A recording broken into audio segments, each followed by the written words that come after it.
Hello sir, good afternoon po. Good afternoon po. Sir, ask ko lang po kayo.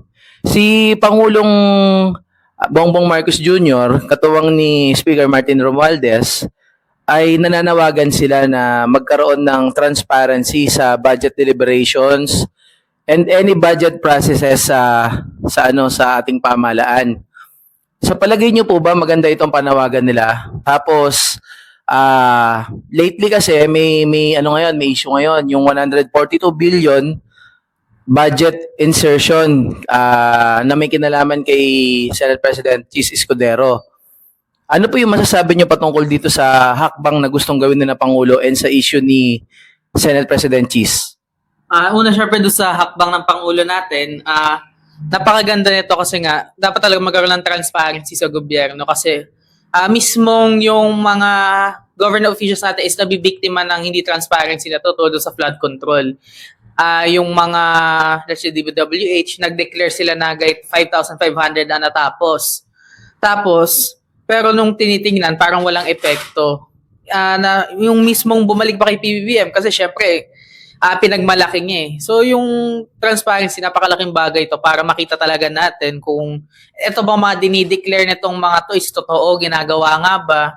Kasi madali mo sabihin, oh, meron akong project na ganito, de-declare ko ganito na gastos ko. Pero yung hindi umi-epekto ba? Kaya salute, very good job kay PBBM at kay Speaker dahil nga sila nag-spearhead mismo na checken yung mga nangyayari sa ilalim mula sa mga iba't ibang government agencies para sa masigurong mga proyekto talagang ginagawa at yung pera ng taong bayan is nagagamit talaga sa tama.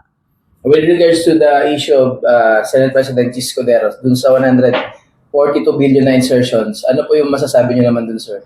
Ayun nga, panakita ko nga sa news yan. Nung BICAM pala is meron siyang in-insert na almost 142 billion worth na dagdag sa GA natin. So, ang ano lang doon, napag-alaman 'di ba nung in-interview si Senator Villanueva na majority do sa insertion si Cheese is about flood control din. Parang sabi ni Senator Villanueva noon na wala naman daw talagang mga flood control na ginawa na, especially sa Bulacan. So, yung kiniklaim dun sa insertion si Cheese na for flood controls, so mukhang hindi talaga sa flood control na punta. So, dapat maganda din to align sa sinabi ng Pangulo na check at transparency check ang mga pondo, mga dinideclare ng government agencies. Kasama na dapat tong insertion ni Senate President Cheese kung etong insertions ba na to is talagang yung dineclare niya, doon ba talaga napunta o may ibang pinagpuntahan.